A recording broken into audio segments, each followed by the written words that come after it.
and welcome back to another episode of Filthy Hope. On this podcast, we spend time in the grey spaces where Jesus, life and culture intersect. And if it's your first time here, welcome. My name is Pastor Jonty, and I'm joined, as always, by my co-host, Rev Ness. Hey, how are you? I'm good.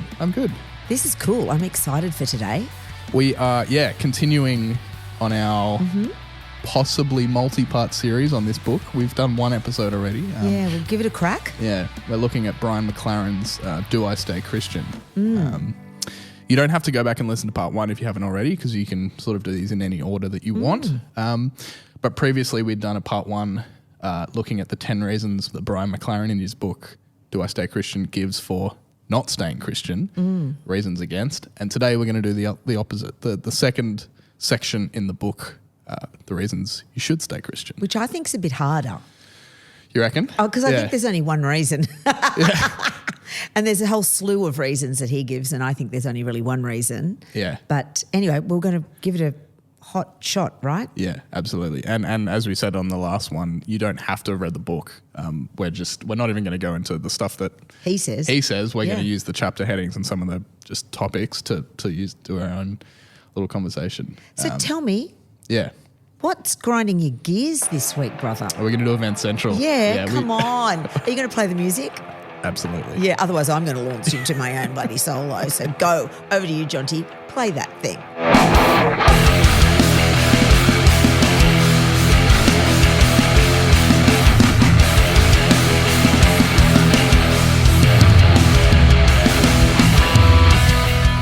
Okay, so for today's Vent Central, which if you're unfamiliar, we've started doing these again. One of us gets the opportunity to vent about something that's annoying us. It's my turn. Yes. This week. I had a bit of think about this, what's grinding my gears at the moment. And there's a type of creative that I've met a handful of. Yep. And I'm not going to vent about them specifically. I'm going to vent about a particular behavior that I see sometimes in creative circles. Everyone wants to sell or promote their stuff. Obviously. Yeah. If you got a book, you got a record, you got a podcast, you got whatever. Right. You want to let the people know, here's what I'm doing and here's how you can support it. The thing that I want to vent about that really annoys me is sometimes you meet these people who are dying for you to invest in the thing that they're doing, but never invest in anyone else's stuff. Yeah. I'm a strong believer that a strong ecosystem of creatives that are all supporting each other just leads to better work all around. Yep, of course. And where that ecosystem stops happening is when you get the person that never buys the single, never subscribes to the Patreon, never does whatever it is, but then will hit you up a bunch of times. You're like, dude, you haven't bought my thing. And you know full well that they haven't done the same for their mates or their creative, whatever industry they're in, their co-workers essentially. That really frustrates me because I'm such a big believer in that. I just love, collaboration, but then also just supporting. Yeah, of course. Mate of mine starts a new design company, which they have. Right. I'll support. Yes. They're Into the Word, our second podcast that we've launched, the artwork that they got paid to do that. I love that. I'm a huge believer in if you've got friends and co-workers in an industry, support them. Me too. If you're going to expect people to support you back. Yeah, and just because they do good quality work and you believe in them as an artist, why wouldn't you want to support your mates? Yeah, I think if you put value in the art that you create, then you have to put value in the art that other people create as well. Yeah. I just think that's a no-brainer. Are you finding this in our church circles or in the world circles? Oh, not so much. Combo of both. It's probably a bit of both, but I'm mostly talking in just the world. Yeah. But of course that bleeds into the church as well. I think we have a long history of undervaluing, whether it's music especially, but other creative industries within the church. And you can look at other parts of the church where they do that really, really well. And there's an expectation, isn't there, often in the church that creative people are just there at your beck and call to provide the creative input. Yeah. For no remuneration, just because they love it so much. Yeah. You know, that grinds my gears, brother. Yeah. That drives me nuts. Music's a great example for that. If you go to a conference or a big church service or a combined service with all the services on a campus all meeting together or whatever, always there'll be a speaker or a guest speaker that's getting paid. Always. But what do you start and end the service with the experience of, and what do you leave singing? Musical worship. Yeah, that's right. And in a lot of spaces, we don't put that same value on the music as we do the message. Yeah, I think that's just one example. Pentecostal church has done that very well. Yeah, I think definitely. they put a high value on that, and we've seen globally what the benefit of that is to the world. I mean, they're smashing it out of the ballpark, aren't they?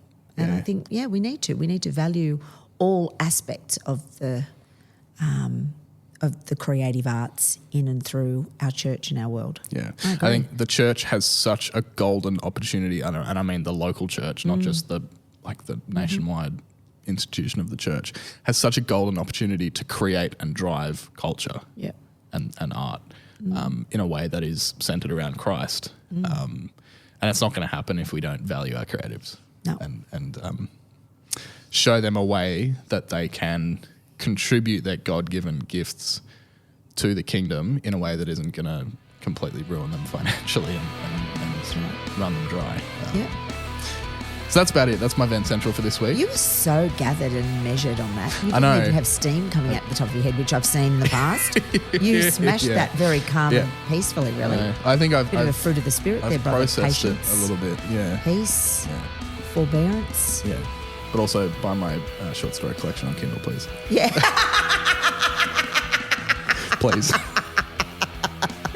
Jonty's got a short collection on Kindle. Look for it now. Jonty Cornford. Yeah. Cha-ching. That was an infomercial. Did you like that? Yeah.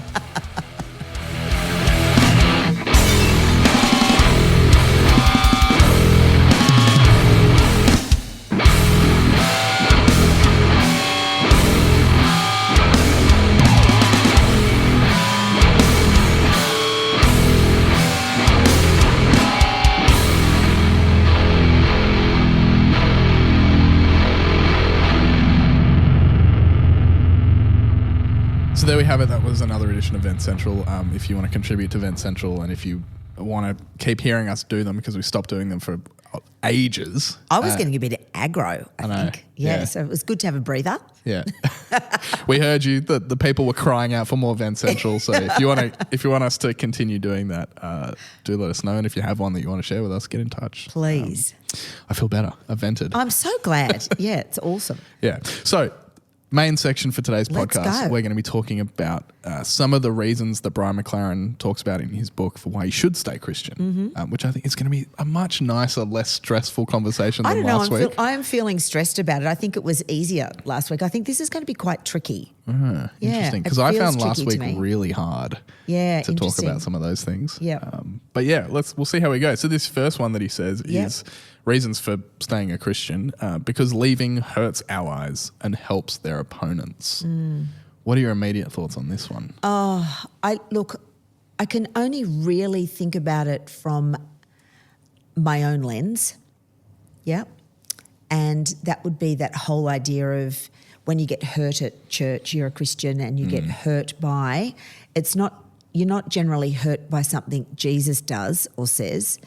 What you're hurt by is what somebody else has said or done. Yeah. Yep. So you've taken offence to somebody's behaviour in the church and then you go, oh, this is bullshit, I'm out of here, right?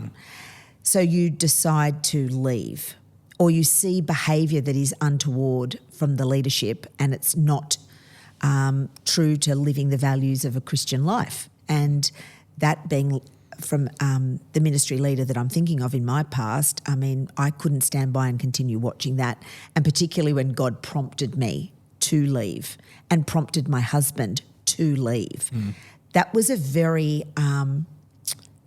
interesting thing because I'm sure I've shared this on the podcast before. I think you have, yeah. And we had endured quite a bit of hurt and really tried to weather it as much as possible. I loved my church and I loved the people in the church so much. My children had grown up in that church and we were just one of many families that were bonded and connected in a really deeply beautiful spiritual way. Both my kids were baptised in that church as young people. It was just a happy, beautiful time for a time. And God talks about seasons, right? Yeah. So I had to think that maybe this is just a season, but I was really upset at the time that God would want us to leave. And it wasn't a case of leaving being a Christian though. It was just saying no to that kind of leadership and that kind of church behaviour. I was not going to sit under that kind of leadership. And it was made easier to say no and to leave my allies and my other Christian friends that we'd spent 8 years with, building family connection with. It was made easier because I was prompted by God. But in that same instant, God made it very easy because he prompted my husband at the same time. And we were in 2 different parts of the church service when it happened. I got prompted. God said to me, you will leave. And God said to Rob, leave now. So Rob gets up at the end of the service, walks up to me on the sound deck and says, I'm leaving. And I said, I'm leaving too. We talked about picking up the kids and he said, no, I'm leaving. I said, yeah, I'm leaving now and not coming back. He said, yes. And we hadn't had that conversation that was going to be a thing. That was the moment that we had it right there over the sound desk. I picked up my bag, we picked up the kids and we literally left. And that was hard, but it wasn't leaving being a Christian. It was leaving a body of Christ because I could not, my husband could not, and we wouldn't subject our children to sitting under the leadership of that minister at that time. It was dodgy. It was everything.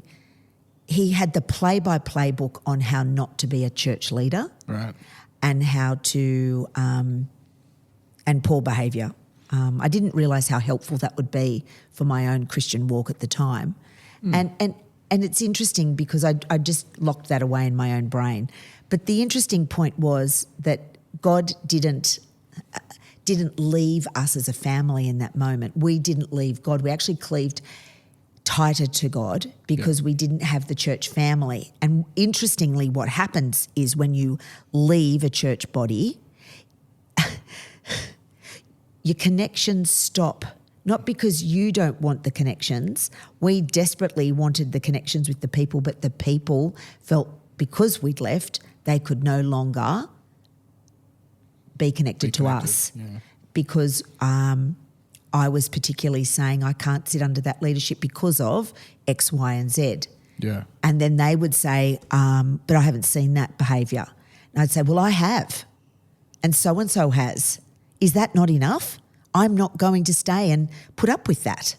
And even the ones that had seen the behaviour couldn't bear to leave because their lives were so entwined into the church space that they had to stay cleaved to their allies there.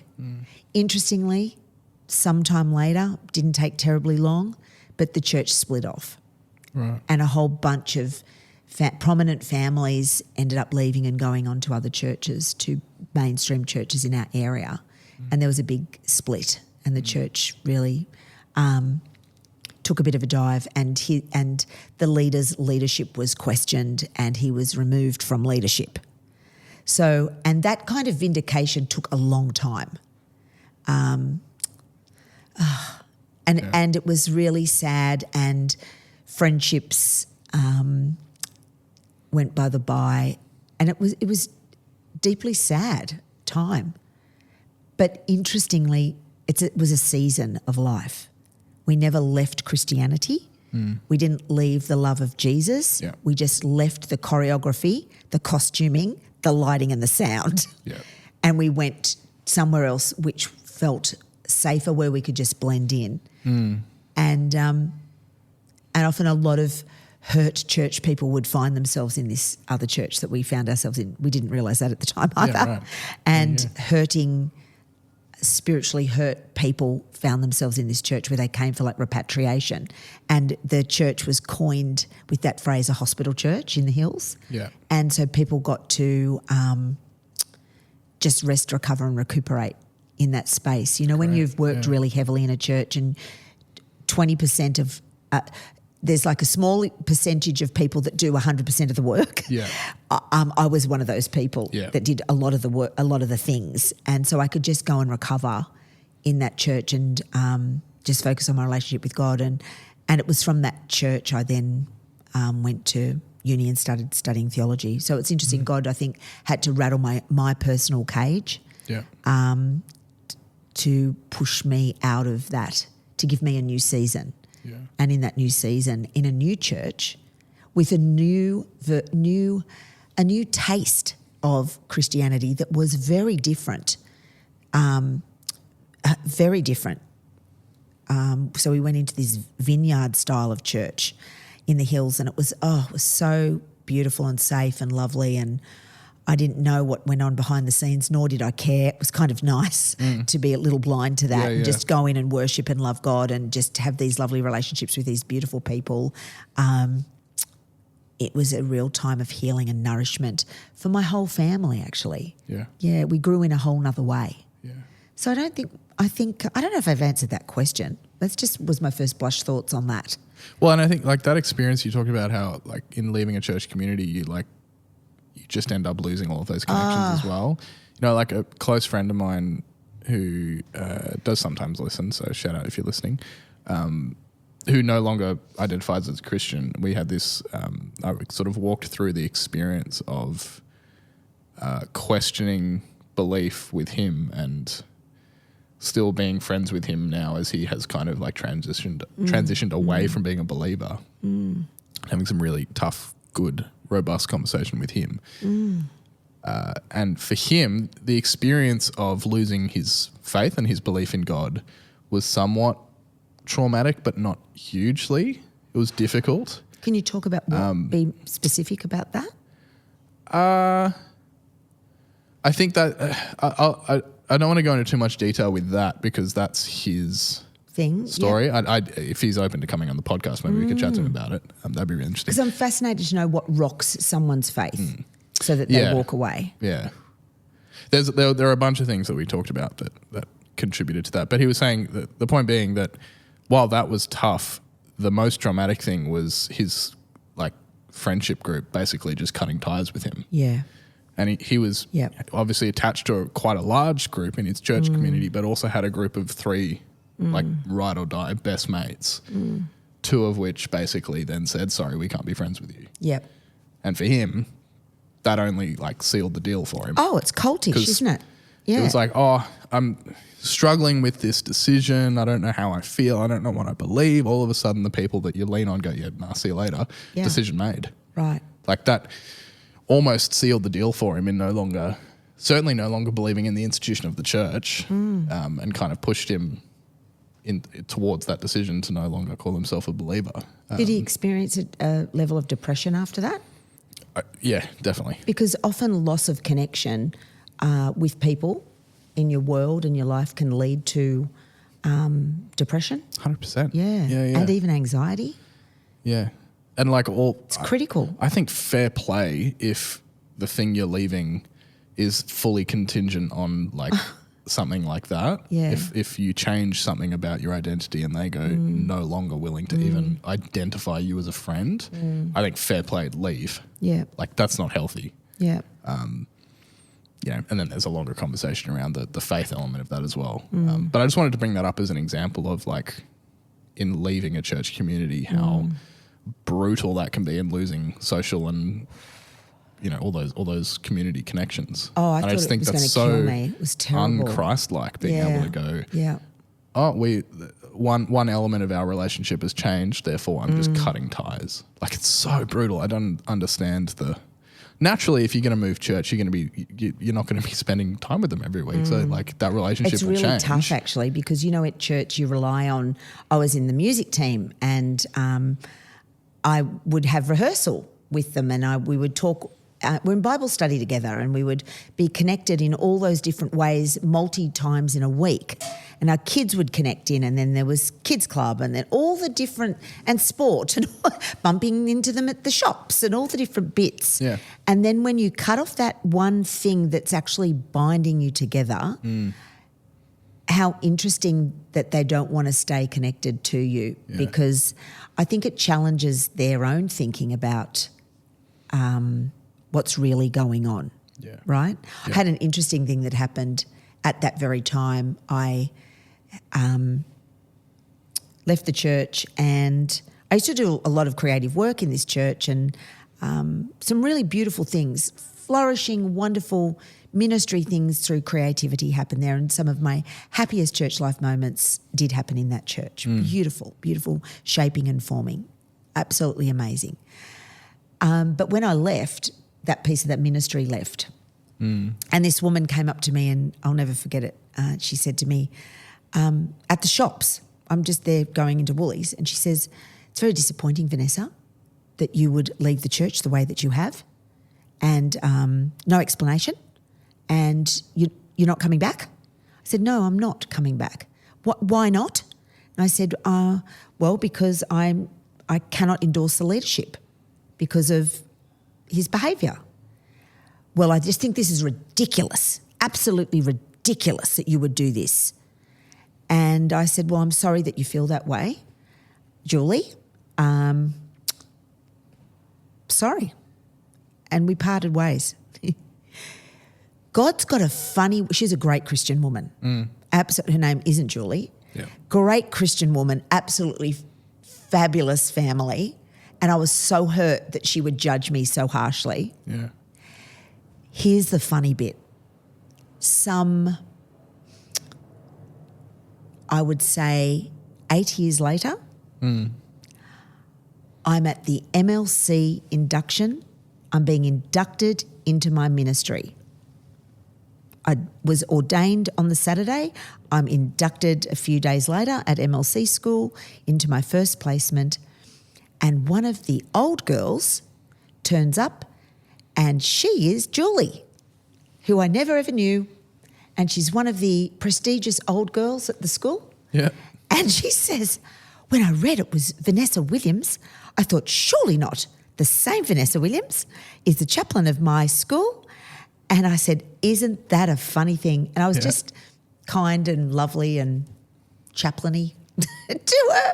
I thought, oh, God, you've got a really funny way of band-aiding what was a really sad thing, and I got to have this really authentic conversation with her where she said, and we got to talk about how things ended. But God's got a beautiful, unique way of stitching all that together, repatriating the hurt, but it took a very long time for that to ever come to pass, I just thought, wow, it was precious, really. Yeah, interesting. So the second one here that I think is really interesting is because leaving defiantly or staying compliantly are not my only options.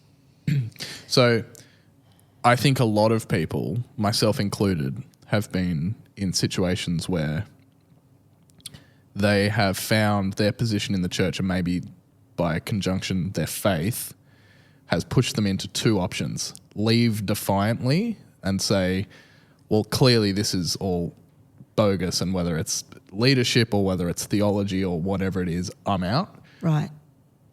That as one option, or stay compliantly and shut up and just get on with be it. Okay with all of the things that you see wrong with the church, with the faith, with the whatever. I agree with this because I've thought of, without putting it into these succinct words that Brian McLaren has, have certainly felt like, are my options to leave defiantly and be like, it's up you. See you later. This all sucks. Here's why I'm out. Yeah. Or to just shut up and go quietly along with the rest of it. And stay there. Those aren't my two options. And I had this fantastic conversation with a close group of friends after church on a Sunday, which we joked about. And don't worry, guys, I'm not going to break the code if you're listening. We joked about that our group chat is now called Off the Record.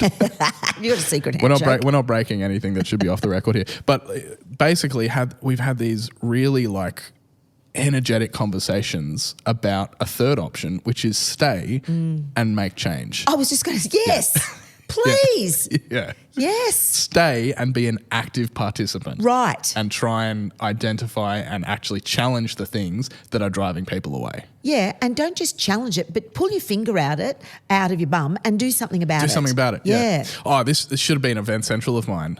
One of the things that annoys me more than anything is people identifying things that are wrong and then not doing anything about it. Yeah, you can fix that. Yeah. Yeah.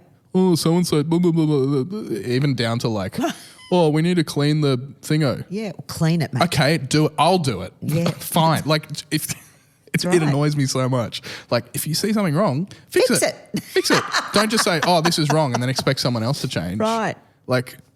Nothing will happen unless you just fix it. And so I think for me, part of the reason, and again, we talked about this last week, and I think it's just as relevant this week. A lot of this isn't to do with leaving faith in Jesus. No. It's about leaving the institutional church. Oh, that's and I right. think absolutely you could look at the institutional church and go, it's a bit screwed up. I'm out.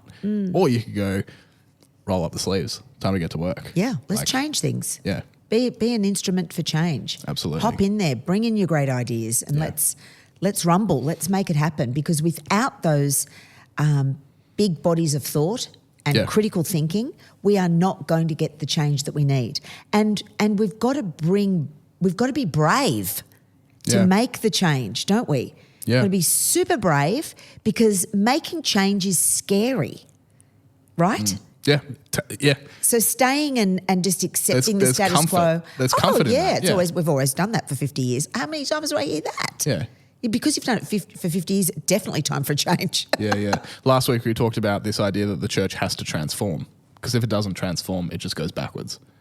And so I think that's exactly what this is talking about. Yeah. And this idea that you don't have to leave defiantly or stay compliantly. You can stay defiantly. Right. And make change and drive transformation. Yes. I think I stay defiantly in the church. I think that's what we're doing right here. Right. In doing this, certainly this ministry here is transforming what church looks like. And what we do with Wellness HQ is transforming what church looks like and what the presence of the church in the community looks like. Right. But because we don't have a beef with Jesus. No.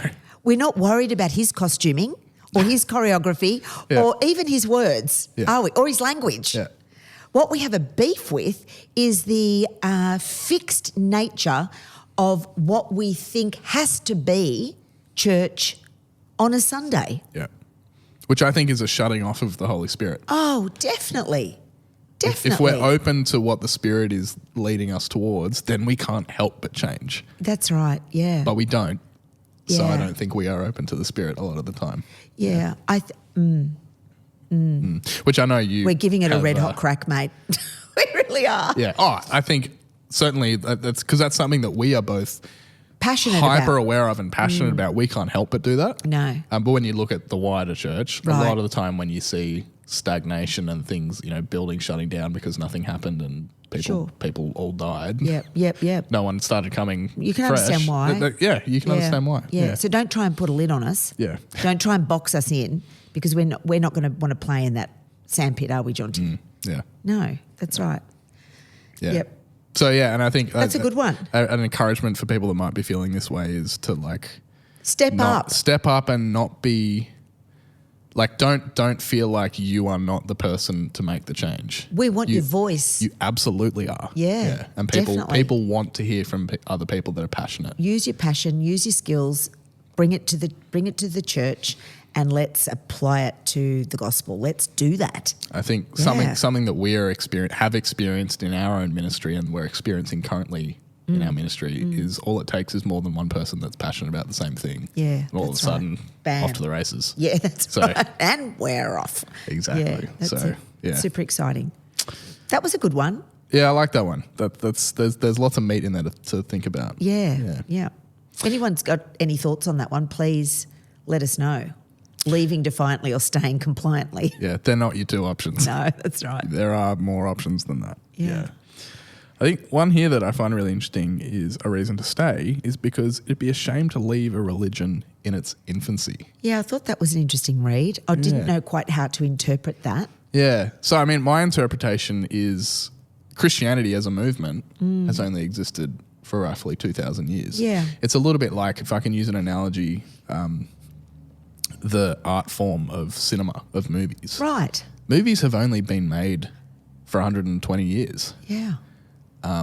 When you compare that to other art forms, like whether it's prose, like writing, or art, painting, sculpting, Millions of years. cinema is like Baby. super young. Yeah. And so that really excites me is being involved in something that young, that it's still developing. And I think, across the existence of humans on planet Earth, of life, across billions of years, Christianity as a religion has only existed for 2,000 years. And I think already you can just look at the history of Christianity with all of its like damage and hurt and violence, but also like the incredible mission and life and wonder of what has happened in humanity since the incarnation of Christ Jesus on earth. Yeah. Like I feel if you zoom out, it's only just beginning. Yeah, that's great, Jonty. And I think leaving it now, you run the risk of missing the next really exciting thing that Explosion. happens in the movement Yeah. of Jesus. That's so interesting. And because the Holy Spirit's not done with us. No.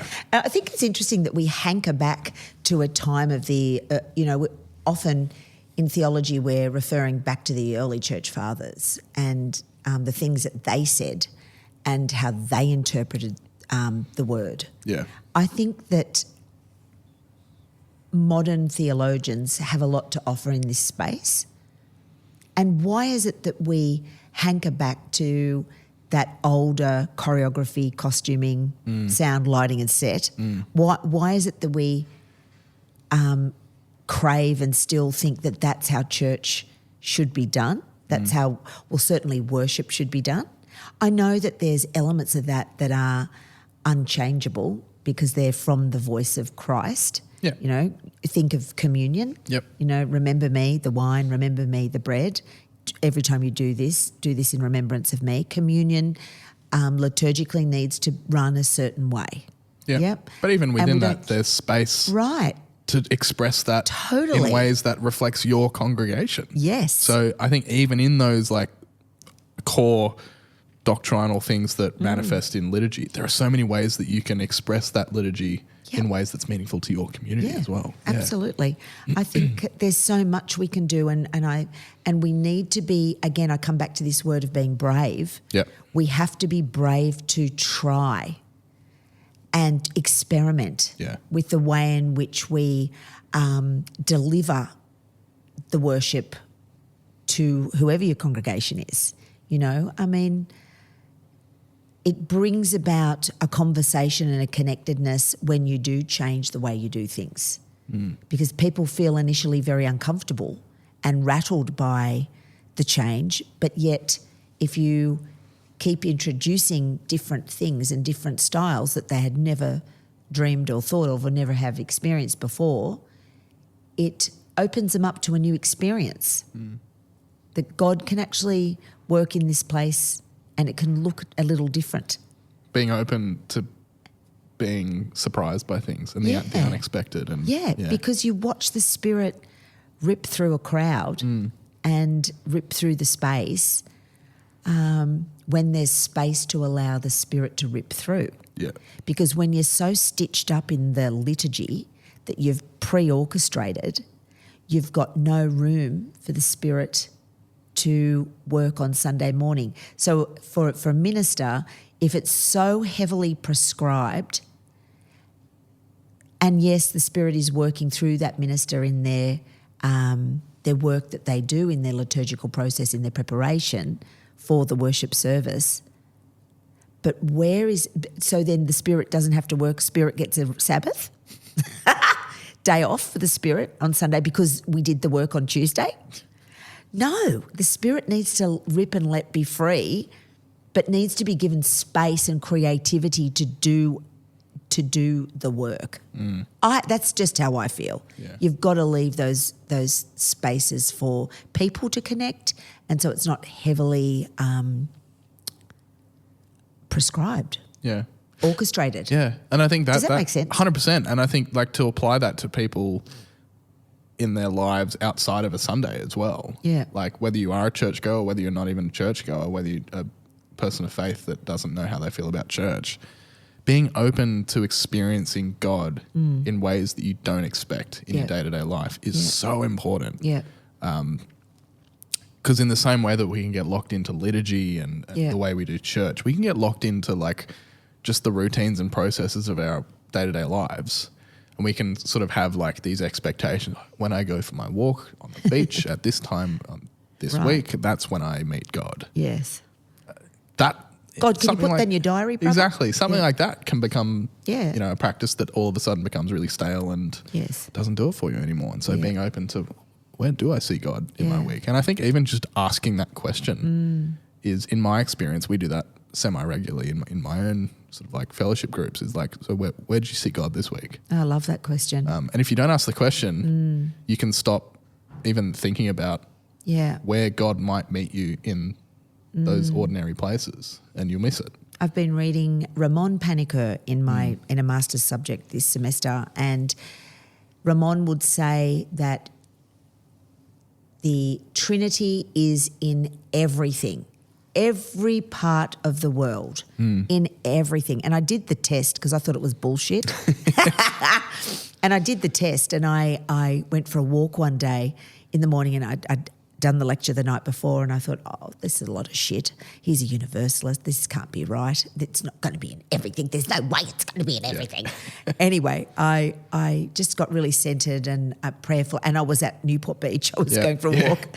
And all of a sudden, I started prayerfully and just talking to God, sort of being a bit rambunctious and saying, oh, this is bullshit. I think this is crap, Lord. Please, show me if I've got this completely wrong. And all of a sudden, I started seeing our triune God in all things. I started seeing, I walk this walk a lot at Newport near my home, and all of a sudden I didn't realise we had what are they called? Norfolk pines along the edge, and I started seeing all the prongs of the Norfolk pines. Like I could see them in their iridescent green, and they illuminated in my eyes, and I started to notice these prongs and where they hung, and the level and the height and the thickness of the trunk, and then the sun coming up over the horizon, and all of a sudden I had this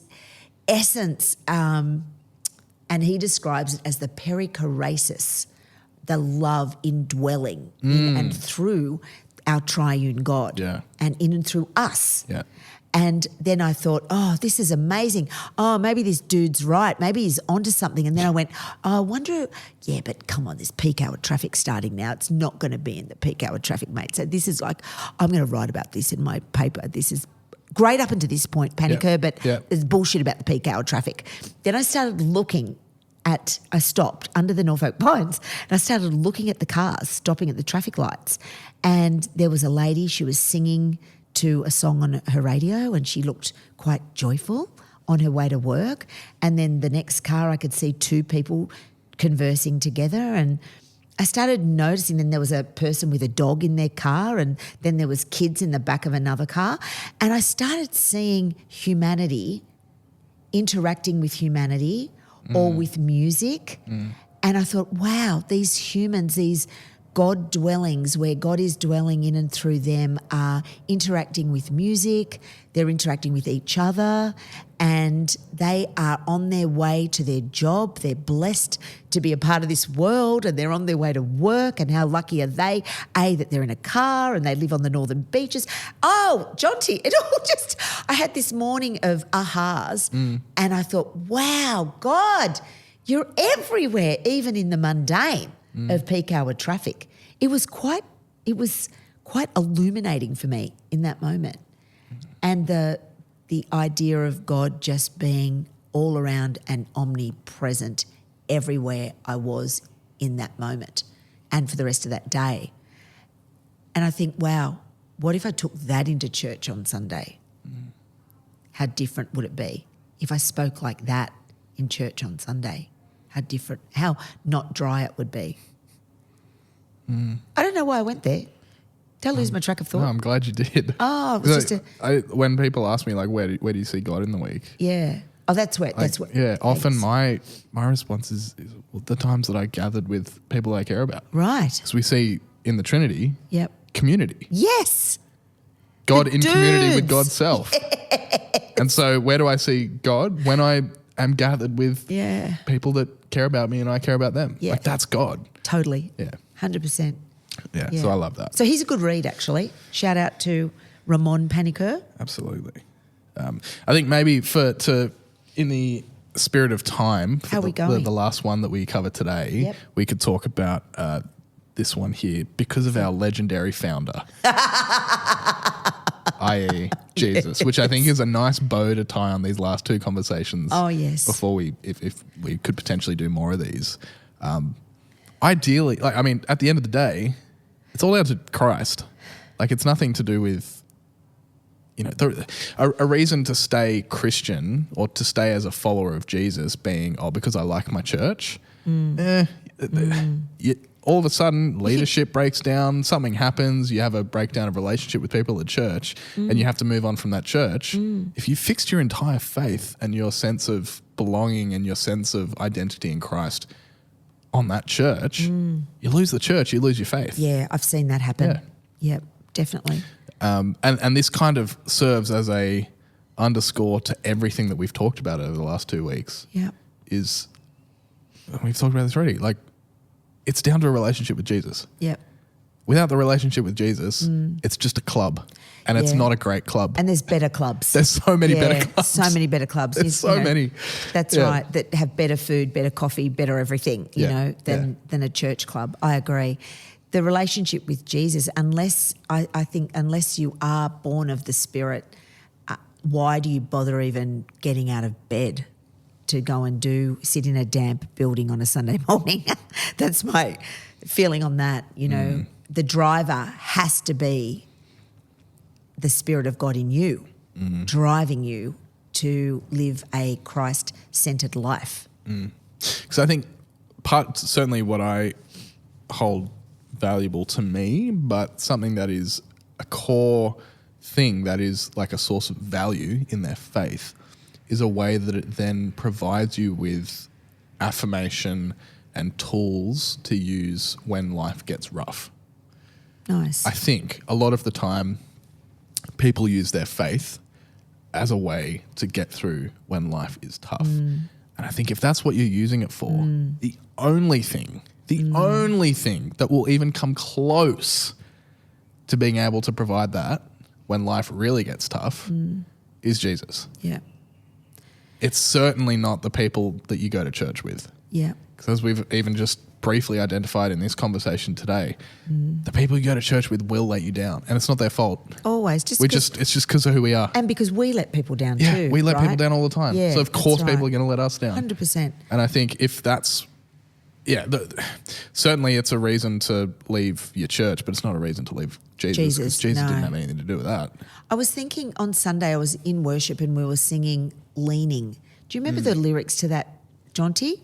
It talks about leaning into and on Jesus. Is that how the lyric goes? Yeah, I mean I'm now trying, because we sung it in the evening as well. Did you? Yeah. The more I'm leaning, the more I'm flying. Feels less like dying. That's the one. More like living for heaven on earth. Yeah, that's the one. Yeah. We were singing that and I had a moment where I remembered that I was nervous about it. I was nervous about going into preaching that morning. Done all the preparation, ready to go. I didn't feel like it was such a great sermon. I think I'm going to bore these people shitless for 10 minutes. Oh my gosh, I wish I had something really good to give them. And I was really second guessing my work. It didn't feel like it was really strong or meaty enough. I just didn't feel, I didn't have a thing about it. And then I got this sense of I just needed to lean into Christ because I am enough, because he is enough, and I am in him and he is in me. And it was really interesting. I did the sermon and people were really engaged. And I'm looking around at them. I'm thinking, oh shit, they're not dozing off. No one's like nodding off or getting the head wobbles. Or, shit, they're paying attention. I actually think I said that at some point.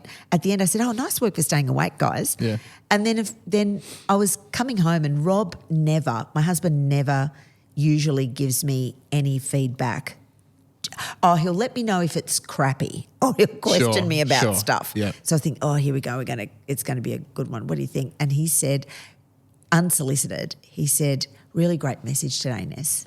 That was just what I needed to hear. I went, really?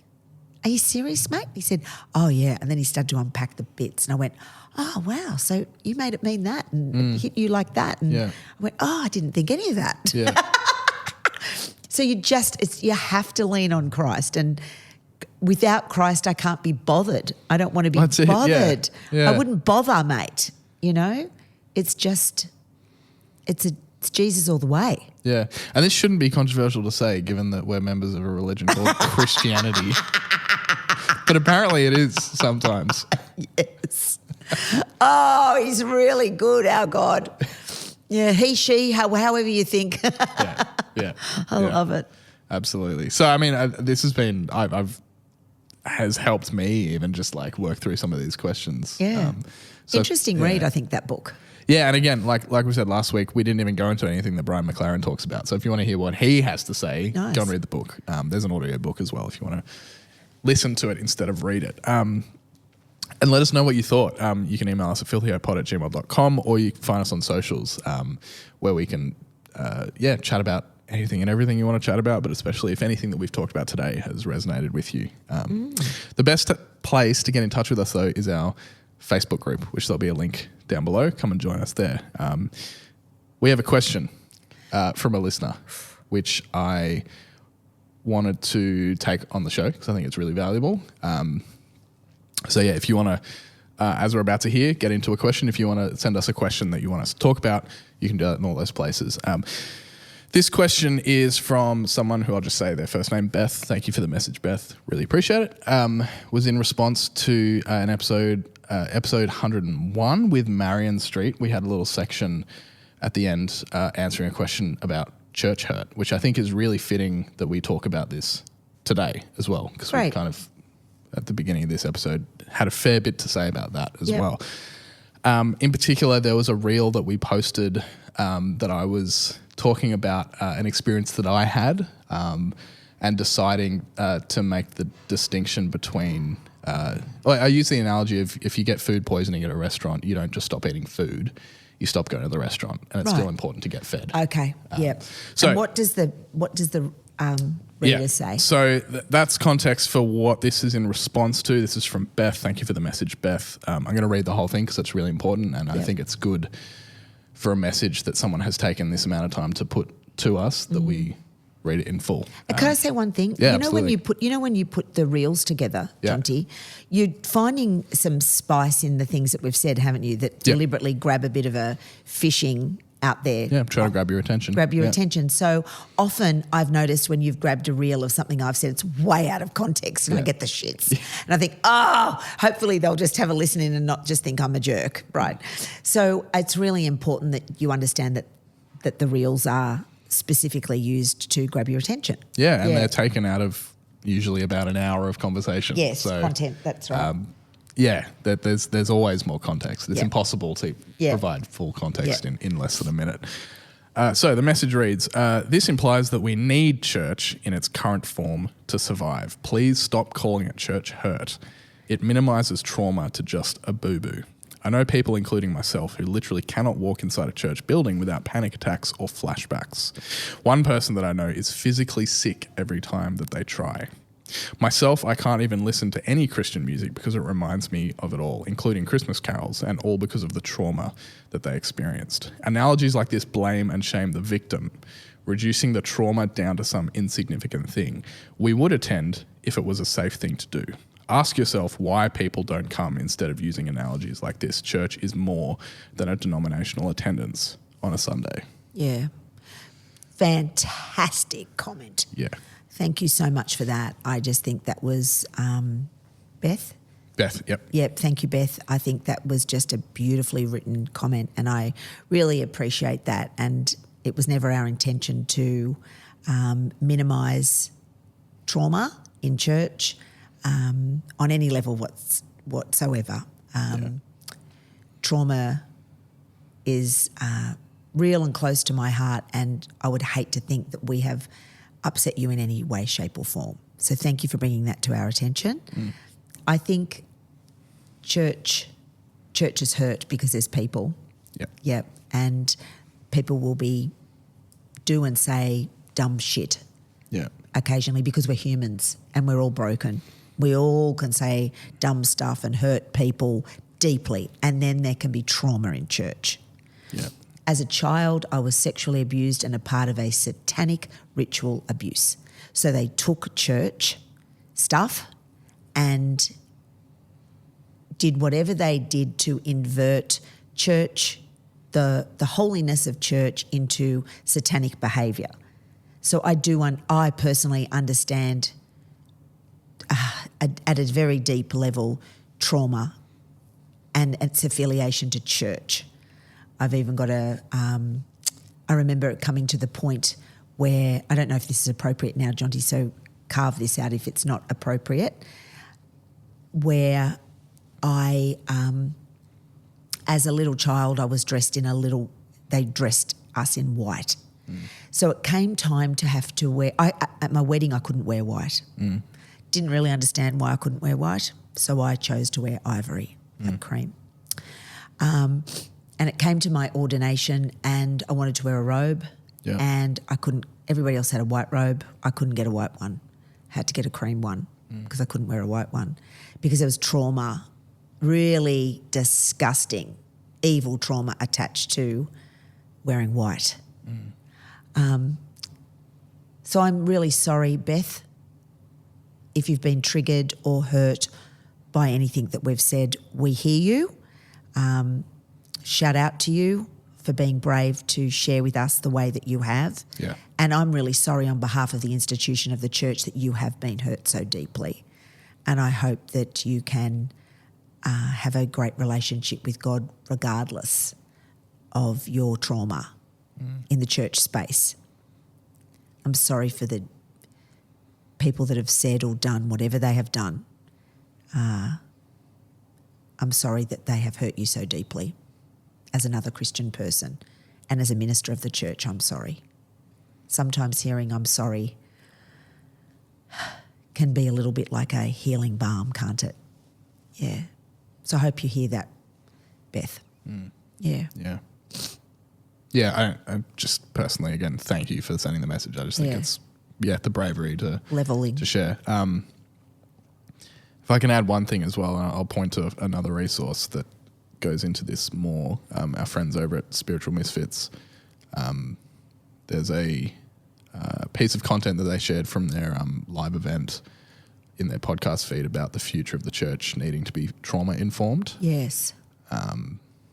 And there was one thing that really stuck with me, and I wasn't able to make it to the event, so I was listening later on the podcast.